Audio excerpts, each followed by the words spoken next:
아침에 나로 주의 인자한 말씀을 듣게 하소서. 성도 여러분 안녕하세요. 목요일입니다. 오늘도 하나님의 사랑이 여러분들의 삶의 자리에 가득하기를 간절히 소망합니다. 말씀한 것 봅니다. 마가복음 4장 30절부터 41절까지의 말씀을 봉독해 드립니다.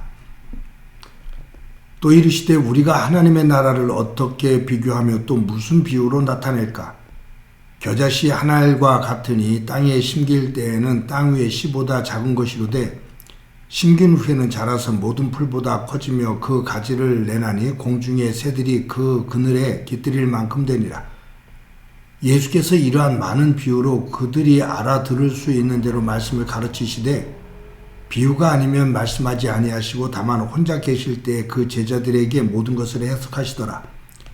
그날 저물 때 제자들에게 이르시되 우리가 저편으로 건너가자 하시니 그들이 무리를 떠나 예수를 배에 계신 그대로 모시고 가매 다른 배들도 함께 하더니 큰 광풍이 일어나며 물결이 배에 부딪혀 들어와 배에 가득하게 되었더라. 예수께서는 고물에서 베개를 베고 주무시더니 제자들이 깨우며 이르되 선생님이여 우리가 죽게 된 것을 돌보지 아니하시나이까 하니 예수께서 깨어 바람을 꾸짖으시며 바다더러 이르시되 잠잠하라 고요하라 하시니 바람이 그치고 아주 잔잔하여지더라. 이에 제자들에게 이르시되 어찌하여 이렇게 무서워하느냐 너희가 어찌 믿음이 없느냐 하시니 그들이 심히 두려워하여 서로 말하되 그가 누구이기에 바람과 바다도 순종하는가 하였더라. 아멘. 역사에서 냉전 체제가 극성을 부릴 때 소련에 의해서 루마니아가 공산화가 됩니다. 이때 지하교회를 이끌었던 그 리차드 범블란트라는 목사님이 잡혀서 감옥에 갇히게 되거든요. 14년 동안 감옥 생활을 하게 됩니다. 그 중에 3년, 이 3년은 아무도 만나지 못하는 그 벌레가 득실되는 독방에 처하게 됩니다. 그 눅눅하고 벌레가 많은 그곳에 버려지다시피 혼자 3년을 지내게 되고 그 수많은 고문을 당하게 되지요. 예수를 부인하도록 심한 고문이 있습니다. 끝까지 그것을 이겨냅니다. 리차드 범블란트 목사님은 이 감옥의 독방 생활을 하면서 성경을 더 깊이 묵상하기 시작해요. 한편으로는 미래가 너무 불확실하니까 또 너무 고통스러우니까 두려운 거죠. 그래서 성경을 읽으면서 두려워 말라라는 그 하나님의 말씀에 동그라미를 치면서 성경을 읽기 시작합니다. 그런데 리차드 범블란트 목사님의 책을 읽어보면 자기가 확인한 것으로는 성경에 두려워하지 마라 라는 말씀이 365회가 나온다는 거예요. 365회 두려워하지 마라라는 이 말씀을 확인한 다음에 이 리차드 범블란트 목사님이 그것을 어떻게 받아들였냐면 하나님은 이 고난과 역경 속에서도 나를 향해 매일 하루에 한 번씩 두려워하지 마라고 말씀하신다. 1년에 365일이잖아요. 목사님은 이 말씀을 그렇게 자신의 말씀으로 받아들이고 그 어려운 옥중 생활을 잘 견디고 나중에 풀려나서 세계 곳곳을 다니면서 복음을 증거하게 됩니다. 성경을 보면 두려움 때문에 멸망한 사람들이 많죠. 그 대표적인 사람들이 이스라엘 백성들이 애굽에서 나와서 광야를 지나갈 때 가데스바네아에서 12명의 정탐꾼을 보냅니다. 40일 동안 가나안 땅을 정탐하죠. 12명이 돌아와서 보고를 하는데 12명 가운데 10명이 가나안 땅은 거민을 삼키는 땅이라고. 그들은 안악자손이라 우리는 그들에게 메뚜기 같은 존재라고 두려워서 벌벌 떱니다. 두려움과 공포에 쌓여 있어요. 그 두려움과 그 공포, 결국은 그것으로 인해서 그 10명만이 아니라 그 말을 듣고 동조했던 이스라엘 백성들의 1세대들이 갈렙과 여호수아 두 사람을 제외하고는 모두 광야에서 죽게 됩니다. 그들이 광야에서 죽고 가나안 땅에 들어가지 못한 이유는 두려움입니다. 그 두려움으로 인해서 하나님을 향한 믿음이 없어진 거죠. 상실된 거예요. 여러분, 블레셋의 골리앗 장군이 있죠. 이스라엘과 전쟁을 할 때 골리앗 장군이 창과 칼을 가지고 나와서 이스라엘 진영을 향해서 소리를 칩니다. 그런데 이스라엘 사울 왕부터 모든 군대 장관과 군사들까지 이 골리앗으로 인해 두려워 벌벌 떱니다. 아무도 나가지를 못해요. 그때 어린 다윗이 골리앗을 향해 물맷돌을 돌리며 나가죠. 다윗에게는 두려움이 없어요. 내가 믿는 망군의 여호와 이름으로 내가 너에게 나간다라고 담대하게 나갑니다. 결국 두려움을 가진 사람들이 그 골리앗을 이기는 것이 아니라 두려움 없이 하나님을 믿는 믿음을 가지고 나간 다윗에 의해서 골리앗이 무너집니다.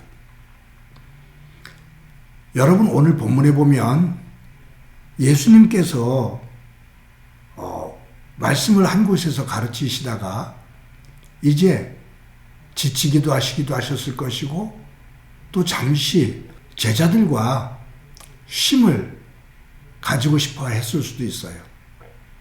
제자들에게 우리 이 갈릴리 호수 건너편으로 건너가자 라고 말씀하시고서는 제자들과 함께 배를 타고 건너편으로 가십니다. 그때 사람들이 배를 타고 또 뒤를 따라가죠. 그런데 이 갈릴리 호수에 갑작스럽게 광풍이 붑니다. 이 갈릴리 호수 지형은 그 헐몬산에서부터 내려오는 어떤 계곡의 그 돌풍이 강한 그 바람이 갑작스럽게 이 갈릴리 바다를 뒤집어 놓는 것으로 유명합니다. 뱃사람들도 감당할 수 없을 만큼의 강한 돌풍이 때에 따라서 그렇게 불어제낍니다. 근데 그 돌풍이 불어제낀 거예요. 그래서 배가 파선 직전까지 갑니다. 근데 예수님은 그 뱃머리에서 그냥 주무셔요. 그러니까 제자들이 예수님에게로 엉금엉금 기어가서 하는 말이 우리가 다 죽게 되었습니다. 어떻게 이렇게 잠만 주무십니까? 어떻게 좀 해 주십시오 라고 간청을 하죠. 예수님께서 잠에서 깨신 다음에 제자들에게 뭐라고 말씀하시냐면 너희가 어찌하여 무서워하느냐 라고 말씀하셔요. 너희가 어찌 무서워하느냐. 무서워할 수밖에 없죠. 뱃사람들도 감당할 수 없는 광풍이 불어오는데 배가 뒤집힐 것 같은데 무섭죠. 두렵죠. 근데 그 현상 속에서 예수님은 주무셨어요. 그러면서 제자들에게 어찌하여 이렇게 무서워하느냐, 어찌하여 이렇게 두려워하느냐 라고 말씀하셔요. 그런데 그것으로 끝이 아니라 그 뒤를 이어서 뭐라고 말씀하시냐면 어찌 믿음이 없느냐 라고 말씀하셔요. 어찌하여 이렇게 무서워하느냐, 어찌하여 믿음이 없느냐. 즉 이 말은 믿음이 없기 때문에 두려워하는 거죠. 믿음이 없기 때문에 불안해하는 거예요. 믿음이 있으면 두렵지 않고 불안하지 않아요. 예수님이 하나님의 아들이시라는 것을 믿으면 예수님께서 지금 앞에서도 중풍병자를 일으키고 베드로의 장모도 열병에서 낫게 하고 여러 가지 기적들을 행하셨잖아요. 그것을 보면서 제자들도 깜짝깜짝 놀랐어요. 그런데 그것을 잊고 지금 눈앞에서 또 일어나는 현상에 다시 엎어지는 거죠. 그때 예수님께서 너희들의 믿음은 어디 있느냐? 왜 이렇게 믿음이 없느냐? 믿음이 없으니 지금 이 모습처럼 허겁지겁하고 두려워하고 불안해하고 초조해하고 화내고 그러는 것이 아니냐 그 말이에요. 사랑하는 성도 여러분, 저와 여러분이 살아가는 이 시대는 한순간도 마음 놓을 수 없는 그러한 힘겨운 시대를 우리 살아가고 있습니다. 저와 여러분이 이 험한 세상을 살아가면서 우리의 중심에 무엇을 가지고 있는지 한번 돌아봅시다. 지금까지 나를 인도해 주신 하나님께서 내 미래 또한 인도해 주실 것을 믿는 믿음 속에서 굳건하게 서 있는지, 아니면 지금까지 살아오는 과정 속에서 하나님의 은혜가 이처럼 있었다라고 말을 하면서도 불확실한 미래에 대해서는 그 두려움과 불안함을 떨치지 못하고 전전긍긍해하는 모습은 아닌지, 오늘 이 말씀을 보면서 어찌 이렇게 무서워하느냐, 어찌 믿음이 없느냐, 우리의 믿음을 점검하며 예수 그리스도 위에 굳건하게 서서 반석과 같은 믿음으로 나를 지금까지 인도해 주신 하나님께서 앞으로도 내 삶을 가장 선한 길로 인도해 주실 줄로 믿고 두려움을 떨쳐버리고 주님께서 말씀하시는 샬롬, 평안이 우리의 마음속에 가득한 한날이 되어지고 삶이 되어지기를 간절히 소망합니다. 한번 기도드립니다. 하나님의 은혜를 감사합니다. 오늘도 귀한 날 주신 것 감사합니다.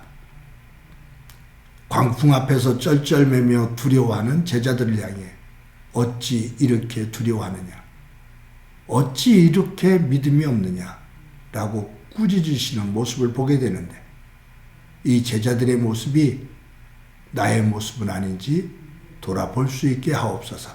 지금까지 나를 인도하신 하나님 앞에 감사하며 앞으로 남은 생에도 주께서 가장 선한 길로 인도해 주실 줄로 믿고 그 믿음의 반석 위에 굳건하게 서서 두려움과 불안이 아닌 평안을 갖는 저희들의 삶 되게 하옵소서. 예수님의 이름으로 기도드립니다. 아멘.